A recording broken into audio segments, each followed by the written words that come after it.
Blog Talk Radio. Hi, this is Jennie Walker, and welcome to Closet Conversations. Today we have with us Chris Brimpel. He is the founder of the Nanny Exhibit. He is someone I've had on the show 2 times prior. He is here today to talk to us finally about the Nanny Exhibit and its debut in Lille, France at an international film festival. Lille, France is about an hour north of Paris, so Chris has called in from France right now to be with me on the show, and I just want to welcome him back. Chris, welcome back to the show. Thank you, Jenny. Welcome. Not welcome, but thank you for having me again. I just remember the last 2 times that I was on your show. I was actually one of the first guests on your Closet Conversation podcast.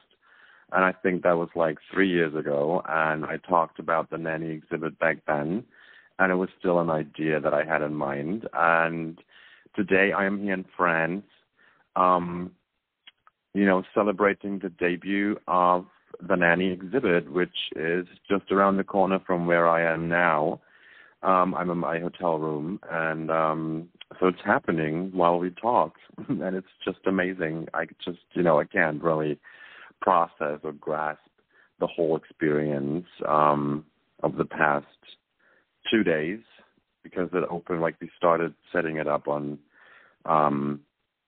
Wednesday, and today's Friday, and the people just love it. Thank you for having me. Absolutely, Chris. It's my pleasure. I was really looking forward to the time when we could have this conversation where all of this work and research and planning that you've been doing. And what's so exciting is that we have an audience of people that are in the reselling industry, vintage clothing industry. And what you are doing is presenting clothing and costume looks that were made famous by stylist Brenda Cooper on the TV show The Nanny specifically. And you can tell us all about what the Nanny show means to you and how you got into it. But the key thing is that these are vintage pieces by primarily Moschino. There's also some Todd Oldham. And you chose specific outfits for the show. So I want you to get into why you chose what you chose. But this is really elevates.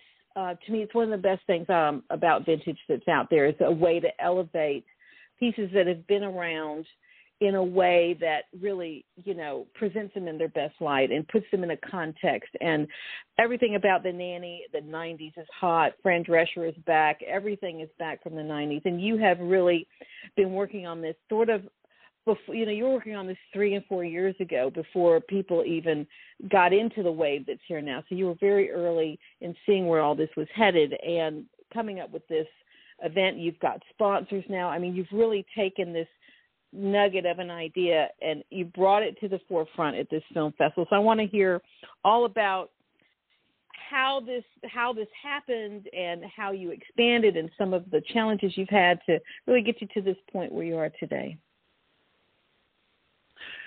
Well, so as I said, we met 3 years ago and did the first podcast, and at this moment it was just an idea that I had, and it wasn't really planned out like it is, as you can visit it today. So I had just, a vision of an exhibit comprised of all the costumes that Brenda Cooper won the Emmy for, and that made it famous on the Nanny.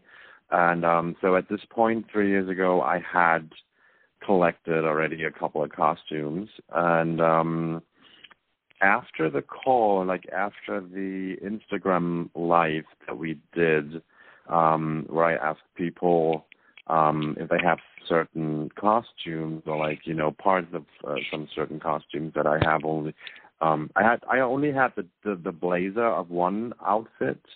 And I asked for the skirt, and then there was this lovely lady from Austria who got in touch with me, and she actually, she said, "Oh, I have the skirt, and you know what? I have, I don't know, around 100 other costumes that, if you want, you can borrow, and I'll loan that to the exhibit." And that was actually I mean, that was the turning point for me, that all the clothes myself, and it cost me a lot of money.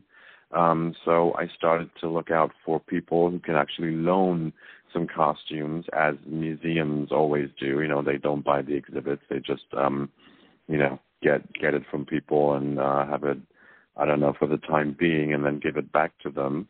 And so that's the concept that I was actually going for after I realized how many fans are out in the world who would like to support this exhibit. And so we got in touch with, you know, a couple of people, and one of the biggest loaners, Nanny Fritz from Austria. And she gave some costumes to this exhibition. There's only 20 costumes on display because, you know, the space is very limited. But, I mean, it's a good starting point, and it gets a lot of press, it gets a lot of attention, and it's just amazing. How did I get to be here? It was 2.5 years ago. I was in my kitchen preparing the Thanksgiving dinner when I got an email from this film festival saying that they love my Instagram account and they would love for me to exhibit at the festival. And I was like, you know, I can tell you I was jumping up and down in the kitchen, throwing the mashed potatoes everywhere. I was absolutely so happy. I was just so happy.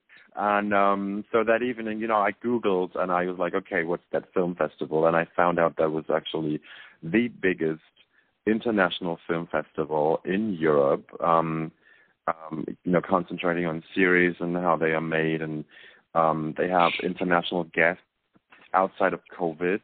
You know, this time it's mainly French celebrities, but the video that I watched online when I found out what this series Mania Festival was about, I saw Uma Thurman and a lot of Hollywood stars, and I was so happy. I was having that dinner with friends and my family that night, and I showed them the video, and then I said, okay, they want me to do this exhibit at this specific film festival.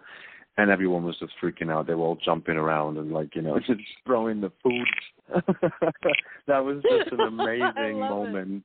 And it was just, yeah, and that was, you know, the starting point. And then, as we all know what happened, 8 days prior to opening, I was working for 4.5 months at that point, and I just had, you know, like 4,000 flyers printed the day before I got the call in which they told me that it was all canceled due to COVID.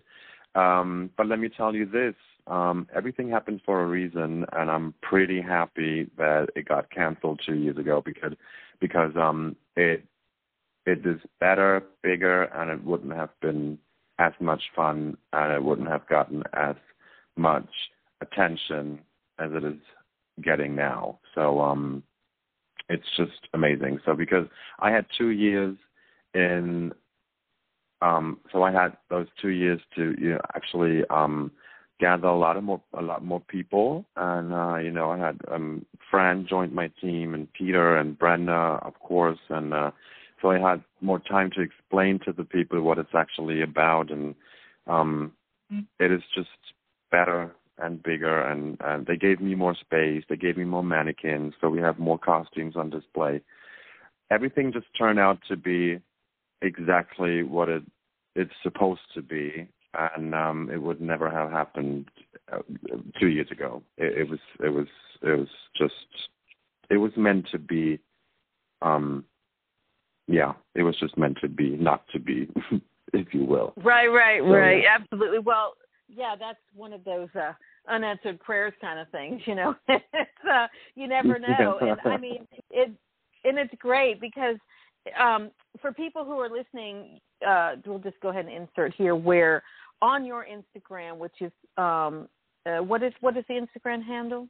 It's the Nanny Exhibit? The Instagram handle is the Nanny Exhibit, yes. Okay. Yeah, and so on that Instagram handle, Instagram account, people can obviously follow you, but you can see videos of this exhibit, and it shows the costumes. And what I really like about it is that it really does mimic an actual exhibit you'd see in a museum. But like what you've got these boards and like you've got these wall things that I don't know what to call them, like backdrops or the walls around it. That really looks so great. The panels. I want to know how you created those. Yeah, how did you? Tell me about the panels, because I think without that, it would just be a bunch of clothes on a mannequin. But like you've really, you created that, and so you had to like do something in order to make that happen. And did you do the design yourself? Because I know you do the graphic design on so much of that. But visually, people can see it. They can see all of it. I mean, you can't see like up close what's on those panels. I'd love for you to talk to me about what's actually on there and how people can see this exhibit. Sure. We did a live video with Brenda Cooper yesterday where I did a walkthrough the exhibit, explaining what you can see for the people who can't actually attend. And so the panels on the wall, this is actually what a lot of people didn't know and didn't expect, to be honest, because, I talked to so many people and they were always like even Fran, I talked to Fran and she, everyone thought that it was only going to be a white room with mannequins and the clothes on. And I never intended it to look like this. I always wanted it to, reflect the series with the contemporary twist. And I think I managed well. I designed those panels because I wanted, I just wanted it to pop like the costumes, and I wanted it to, I don't know how to explain. I just had this in mind from the beginning. I never wanted it to be just a plain white room with costumes in it, because when you look at exhibits, and I've been to a couple, it's always very well lit, let me say this, but it's always white or gray or black, and then the costumes, which I love, but it doesn't really reflect the show and the costumes. And so I just wanted to bring back the bold, colorful, joyful elements of the show, but with a contemporary twist.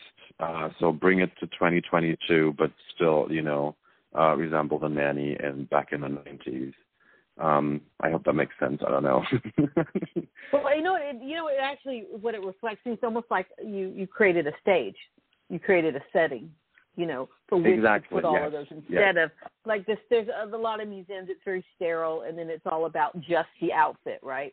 But in this case, it's not just about the outfit. It's putting the context of the outfits in the show. And what I love is that, and I'm going to ask you this specifically, because when we talked about this a long time ago, my whole thing is people are going to want to buy these things.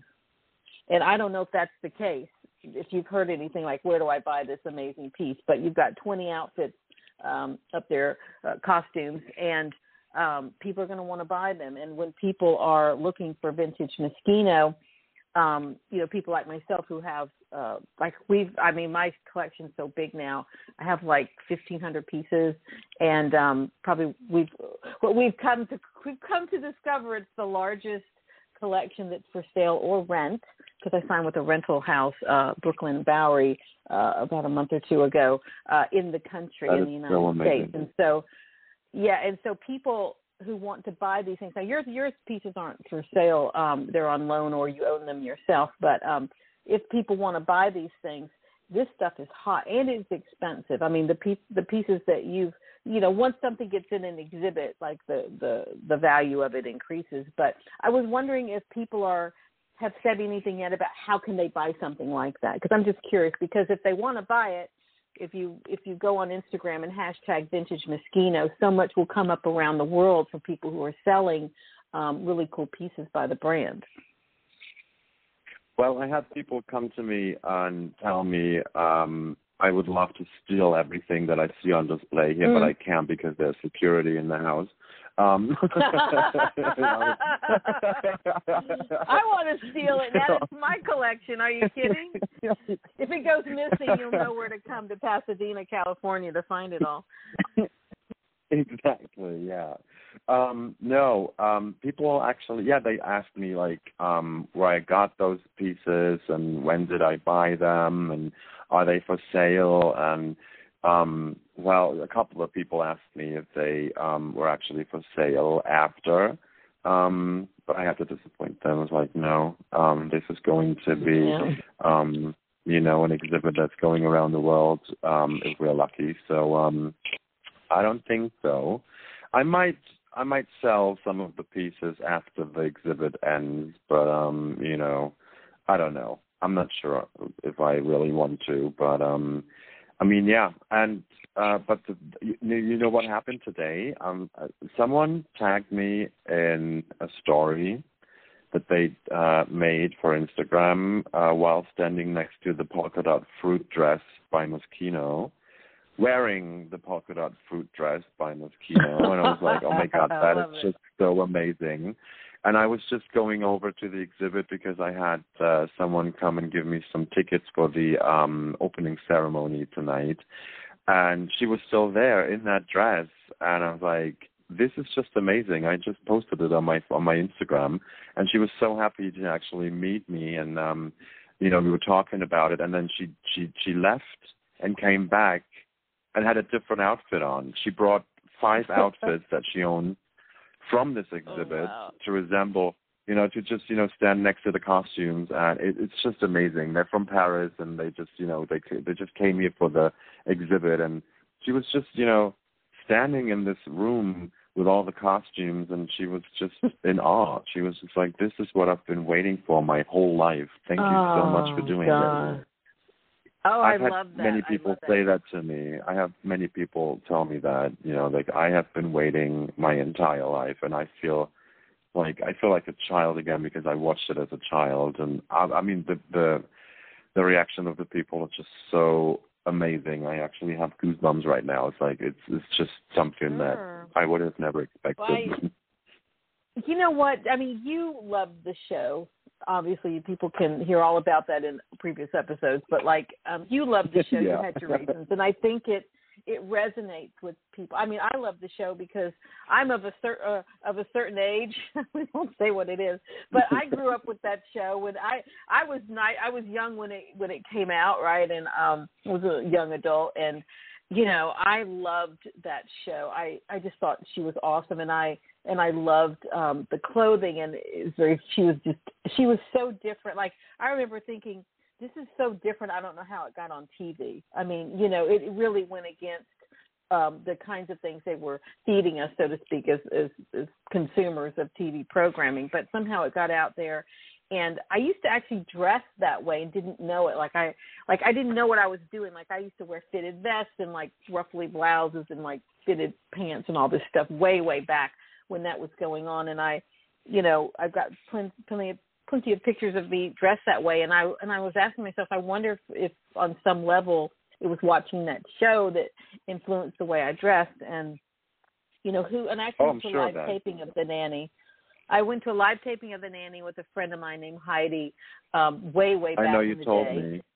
Yeah, and I mean, we got together recently. My friend Heidi went with me to Palm Springs, where we took a big chunk of my vintage Moschino down there for a vintage show called the Curated event during the Palm Springs Modernism Week, and I sold I sold a lot of it dollar wise, not quantity wise, because stuff runs so small nobody can fit in it. So anyway, but we all have our love affair with The Nanny, and it is global, and we don't think about how many people that TV show touched with its story and its and its promise of it's such a happy show.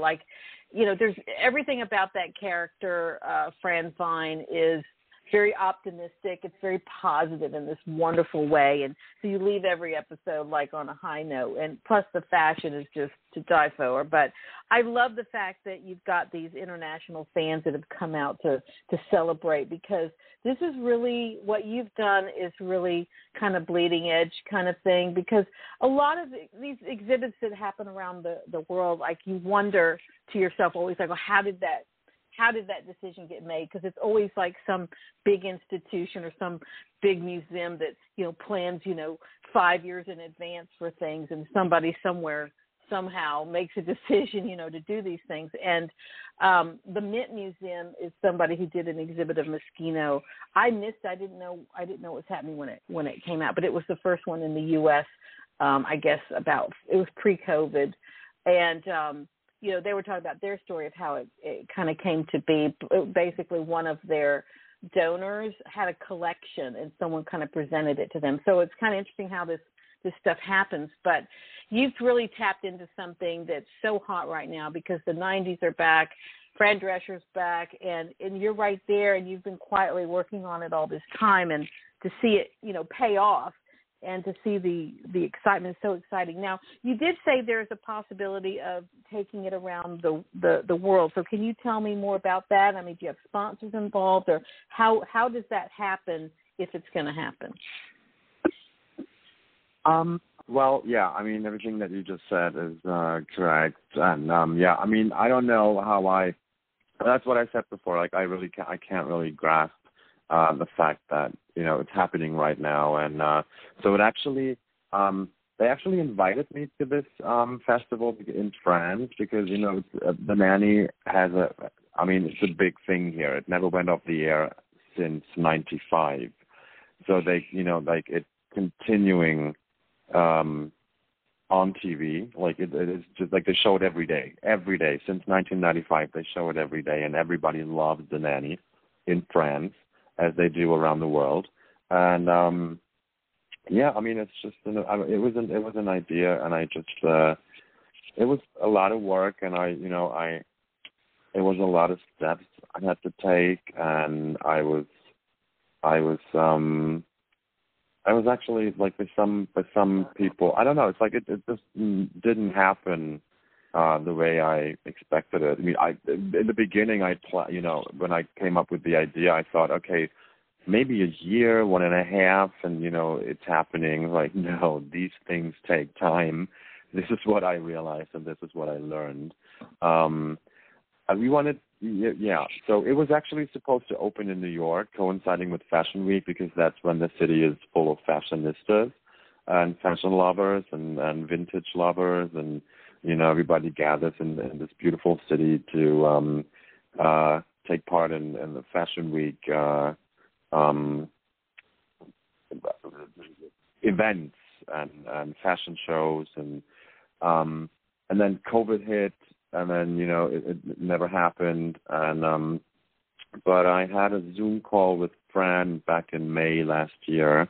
And she actually wants to bring this exhibit to the United States. So now we don't know whether it's going to be in New York or L.A. first. But I think I don't know. I think I'll see what happens next after this, because now it's getting a lot of press, a lot of attention, and I don't know. I don't have a date or a place right now, like today. I don't know where it's going to be in 6 months, but I hope that I can travel the world with this exhibit, because I have a lot of people ask me on Instagram and Facebook and in person, please bring it to this city, please bring it to this country. I had questions I had people from Brazil, China, Australia, London, LA, Mexico, like everywhere on this world. Like they would all love to see this. And so it would be really, really an honor and a pleasure to just, get it to the people so they can visit and see the exhibit for themselves in person. I love that. Well, nothing ever works out the way you think it will, right? I think in life they laugh at your plans, and so I think that's a really great example of, you're very focused on something happening, and it did happen in its own way, in its own time. And now you can see with that delay, you've got something so much better and bigger, and something you could take around the world. Now you've got, I think, 20 costumes. So if you took it on the road, do you envision expanding it and having more and making it bigger, or would it just depend on kind of the situation? I mean, I guess, first of all, you had to make a decision on which 20 costumes to focus on, but there are more. There are many more that could be in the show. So, how do you how do you think about that? Oh, well, this is just a preview. I keep saying to people, and I keep saying it online, that this right now in Lille is just a preview of what I have planned.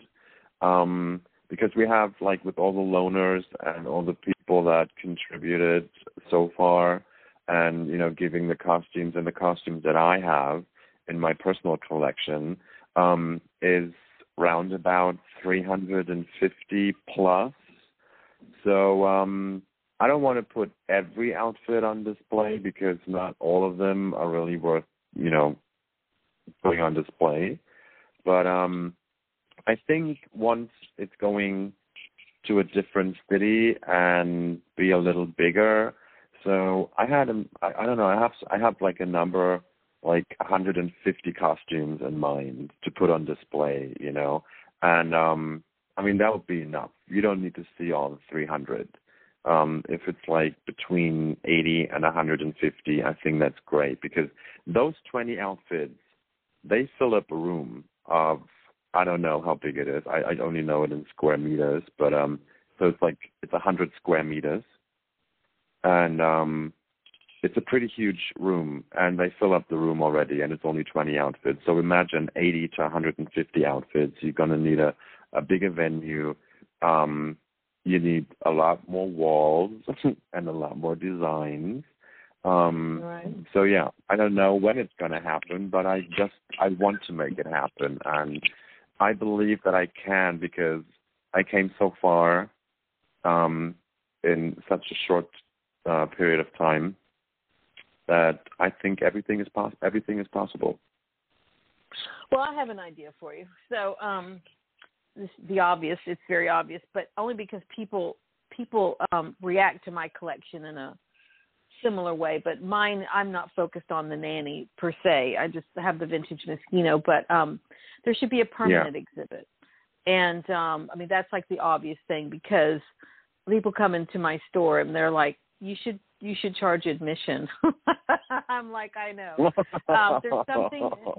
There's something about the context that you put these vintage clothing in. And again, a permanent exhibit makes so much sense, because with all these amazing exhibits that go on around the world, whether it's the Dior visit or the Mugler exhibit, they're there and then they're gone, right? And so it's a moment in time. I remember seeing one of the McQueen exhibit it was on the last day. I waited till the last day. I stood in line a half a day just to see it.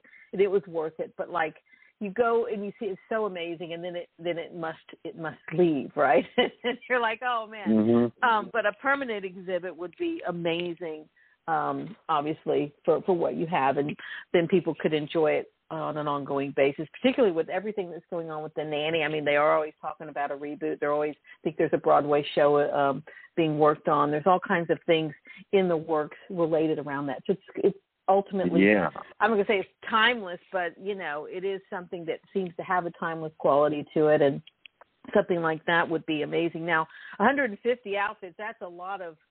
I guess you don't realize 3 and 4 outfits per episode. That's in all those years of the show. So there is a lot to choose from. So I think there was a total of 664 outfits for Fran alone. Wow.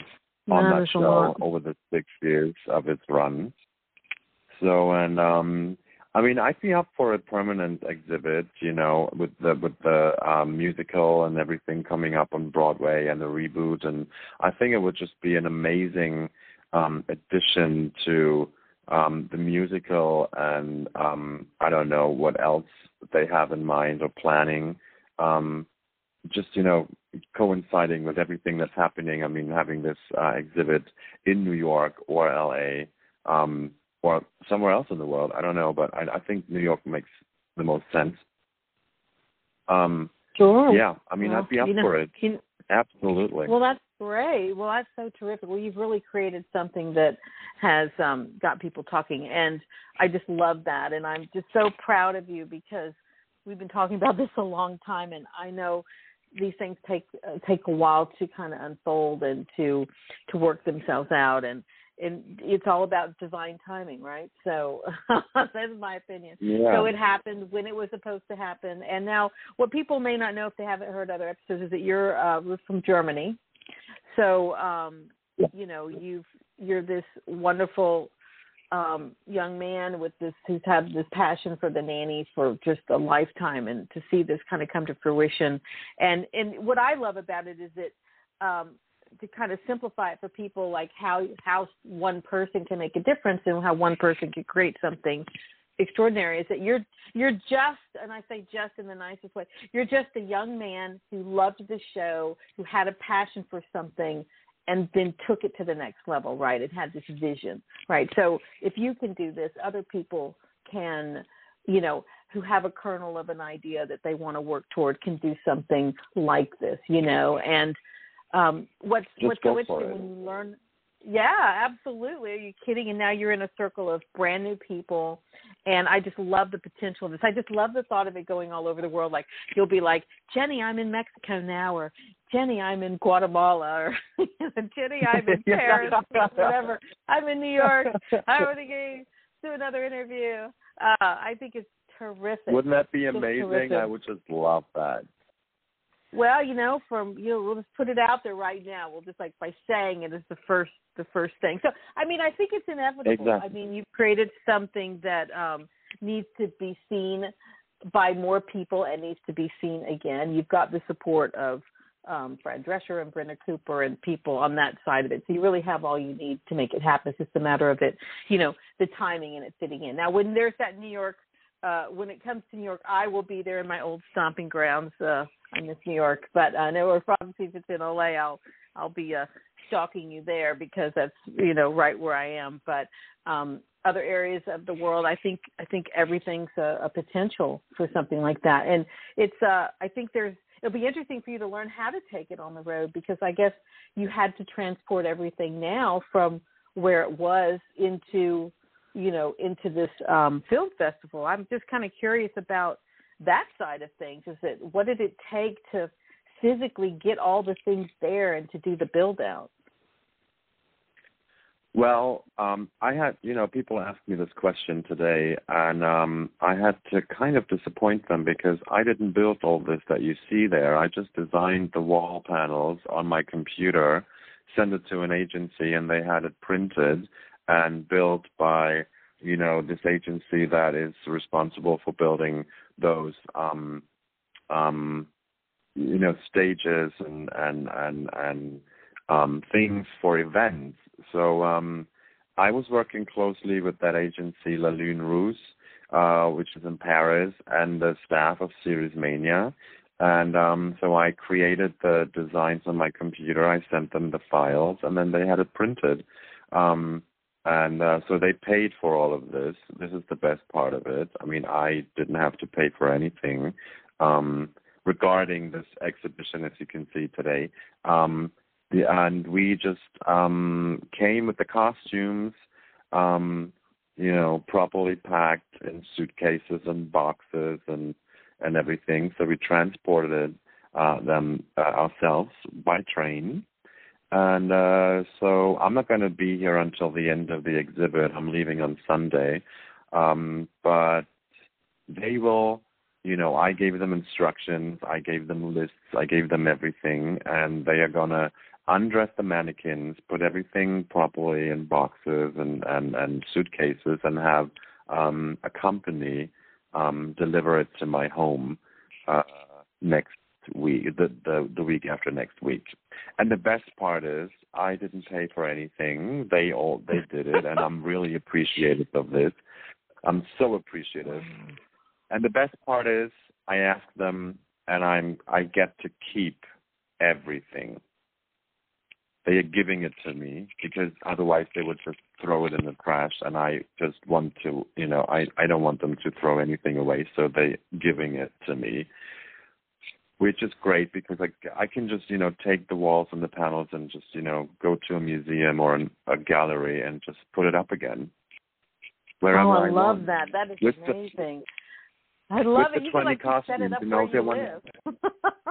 Yeah, I mean, with the 20 costumes, I can do like small exhibits in Europe maybe, and if it's going to be bigger, then we're going to have to hire another agency to do that. But I don't think that's a big problem. So it worked this time, so and I think it will work again. But I'm so happy that I get to keep everything because it's I don't know. It's costs a lot of money. I don't know if I didn't even realize how much money that was. So I could never pay for it myself. And I'm very happy that, they are generous enough to give it to me. Absolutely. That is incredible. What a blessing. What a gift. And then, oh my gosh. And then the question is, where do you put it? Where do you put it in the meantime when it's not in use? Well, you'll just have to figure out a place to put it. Like, again, I have your little permanent exhibit right there where you are somewhere. But I just love that. Well, it looks expensive. I have a studio. It's called Studio. Oh, okay. Yeah, I have a studio. It's called Studio 14. I have my company is called Fairy Art and Design, and this is just a project that I'm doing. So, and we have a studio, so we have enough space to actually store the panels, and it's actually not really like a canvas. It's just a wooden frame, and the things are fabric. So the panels are actually just fabrics, and so you can roll them together. They just cut them off the wooden frames, roll them together, and then you have just I think 2, 4, 6 rolls of fabric with the prints on them. Wow, that is really cool. It doesn't look like fabric when you see it. That is so handy. That makes it mobile. That is fantastic. Yeah. Well, look, people who are listening, they can find you on Instagram at the Nanny Exhibit, which if you're not following, you definitely should. It's a fun. It's a wonderful Instagram featuring all these pieces from the Nanny. It's focused on the show, The Nanny, and so there's a lot of designers that you have showcased there, not just vintage Moschino, which is primary, but Todd Oldham and some others that you can name them for people listening. But it's all about the Nanny, and it's so interesting because what I've come to learn, and I know you've come to learn, is that when a show is over, those costumes go into storage and they get broken apart. Like, here's all the blazers, the skirts, and the dresses, and so the context is lost.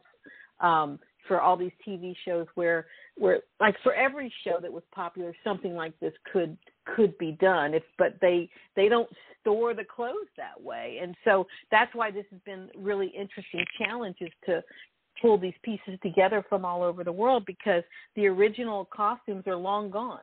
And there's a whole story behind that, but no one took all those costumes and stored them someplace for perpetuity, right? It just doesn't work that way. They don't look at them. Yeah, they don't look at them that way, which they should, but you would think they would. Like all the clothes from that show Friends, they've got all kinds of people now who do Instagrams and, cover their favorite shows, but they just don't get stored and protected like that. So finding those pieces is a real challenge, and, gathering them from all over the world. I know for my pieces that I have of vintage Moschino, literally comes from every corner of the world. I mean, you name it, like Romania, France, Australia, UK, like you name it. I've bought something from some corner of the world to bring it in, which, is really interesting. It's all been kind of, far flung. You don't know where it's landed. Yeah. But, But anyway, your Instagram has all kinds of wonderful things related to the Nanny. Nanny fans will love it. And as resellers and people on my side who are constantly out and around vintage clothing, it's a real interesting point to make that, you know, where is the value in things? And here you've got this wonderful, you know, what makes these clothes so important is historically, obviously, how they were used in the context, but just in terms of things in general that have, you know, value beyond the material value. It's things like this. It's the context. It's how they were used, historical part of it. And it does translate into when you sell. I mean, I sold one of the jackets that you have in your exhibit, the one with the rickrack on it, the one that was worn by Fran Drescher and Iris Apfel. I sold it in Palm Springs for a very, very, very, very large sum of money. I will not say what it is, but like I sold it to someone, and they didn't bat an eye. Here's my whatever, the Amex card that like weighs like titanium, you know. They're like, here. But it was really, I mean, they didn't bat an eye because in terms of reselling and things like that, there's so much value that you can put in these pieces that, you know, aren't there until someone decides that they're there, right? And so we all decide what's important because there's no, you know, it's not like we're weighing gold and saying this is the gold is worth X. I mean, this is basically fabric, and so there has to be context in which this particular pieces have this particular value to a particular group of people. And what you're doing is elevating the value of everything related to the Nanny, all the designers, certainly all the Moschino and the Todd Oldham, because of this new and particular spotlight you've put on it. So for people who have these things that are reselling or collectors or whatever, you know, this is a really important point, I think, to make in terms of where you might want to invest money or invest your time in coming up with a unique way to, you know, think about what you have. But all of that said, we are toward the end of our show, Chris, and I just wanted to see what else you had to say. You can leave our listeners with as we, you know, round this out. Oh, well, first I want to thank you to, you know, invite me to the show again. And I am so happy that we can finally talk about the exhibit as it is happening right now. You know, it's not an idea anymore. It's like it is actually, you know, a physical exhibit, and I'm so very happy about it. I really can't believe that it's been 3 years already since we did the first podcast, you know, back in LA, and you know, I was very desperate at some point because I didn't know how to, you know, what was going to happen and how I could continue my work and if it's ever going to happen. And to see it now and to see the reaction in people's faces and you know, have them tag me in their posts and just, you know, adore everything. And I mean, this is what I had in mind. I just wanted to bring back the joy and the happiness that this show brought to so many people around the world. And I'm glad to see that it worked. And yeah, I mean, I would love to talk about the big event one day with you on your podcast, maybe in a year or two. You know, it's like, Jenny, I am in New York, as you just said before, like, Jenny, I am in Mexico. Jenny, I am in Australia. So whenever you like, we can do a podcast from, you know, every city in the world when I'm there. Oh, I love it. I will look forward to that. That will be awesome. Well, you've done, you know, you are bringing joy to people. You're doing what that show did for you and brought you so much joy as a young man. You've done for other people. And so that's what it's all about, people. It's about love. It's about joy. It's about positivity in the world and, you know, what part we can play in that. And I know it's mind-blowing for you because it's mind-blowing for me. I mean, not that you don't see it happening, but that it finally happened, right, after all this work. But that's kind of what makes it so sweet. You know, if it were easy, you know, it would feel different. So these things do take a while to pan out, and but when you stay focused, you stay with something, and it's meant to be, you know, it happens, and it has happened, and I just love this for you, and I'm so proud of you and the work you've done and the people that have, you know, around you that have helped this, you know, come to fruition, and it's well received, and now you're in the right place. You're where you deserve to be and where you should be for what you've done, and I just love this for you, and I look forward to having you on the show again when you are in New York and LA.